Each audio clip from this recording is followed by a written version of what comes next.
అనగనగా ఒక అడవిలో ఒక నక్క ఉండేది. దానికి అడవి జీవులన్నీ గౌరవం ఇవ్వాలని, కష్టపడకుండా తినాలనే కోరిక ఉండేది.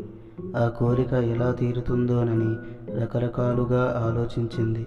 దాని బుర్రకు ఒక ఆలోచన తట్టింది. మృగరాజు సింహాన్ని చేరుకుంది. దాన్ని పొగిడి బుట్టలో వేసుకుంది. మృగరాజా, మీ అంత అందగాడు, బలవంతుడు ఈ అడవిలోనే లేడు. మీ వంటి దయాగుణం, స్నేహభావం ఏ రాజుకు లేదు అంది నక్క. అన్నిటిలా సింహం కూడా నక్క పొగడ్తలకు పడిపోయింది. సింహం సంబరపడి నక్కకు స్నేహహస్తం అందించింది. ఇంకేం, నక్కకు సింహానికి దోస్తీ కుదిరింది. మృగరాజు పరివారంలో చేరింది. సింహం ఎటు వెళితే అటు వెంట పరివారం ఎలుగుబంటి, కోతి, కొంగ వెళ్ళటం ఆనవాయితీ.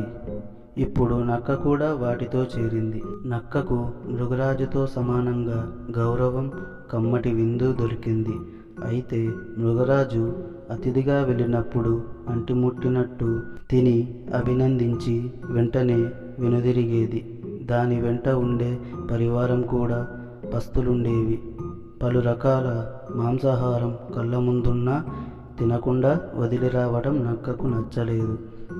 పొరుగు అడవికి రాజు ఏనుగు, గజరాజు ఏ విందుకు పోయినా కడుపు పగిలేలా తిన్నాకనే కదులుతాడని తెలుసుకుంది నక్క.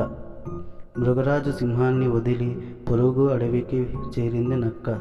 గజరాజుకు మాయమాటలు చెప్పి బుట్టలో వేసుకుంది. ఏనుగు మిత్రహస్తం అందించింది. ఏనుగు పరివారంలో చేరింది నక్క. గజరాజు వెంట వెళితే మాంసం మెక్కొచ్చనుకుంది.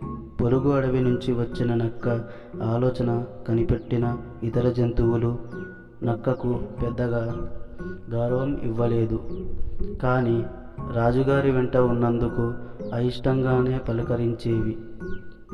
అతిథికి ఇష్టమైన ఆహారం పెట్టి సంతోషపెట్టడం మర్యాద. దాంతో ఏనుగుకు ఇష్టమైన శాకాహారమే విందులో ఉండేవి. రాజుతో భోజనం చేసేటప్పుడు వారి ఇష్టాలే మిగతా వాటికి వర్తింపజేసేవి.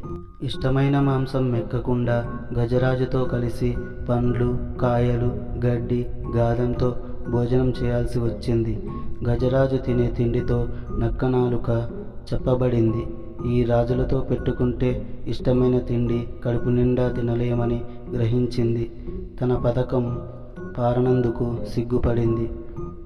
కష్టపడకుంటే విలువ లేకపోవడమే కాదు, తినే తిండి నోటికి అందిన ఫలితం ఉండదని తెలుసుకుంది. గజరాజును కూడా విడిచింది. ఆ రోజు నుంచి తనకు నచ్చిన జంతువునో, పక్షినో వేటాడి కడుపు నింపుకోసాగింది నక్క.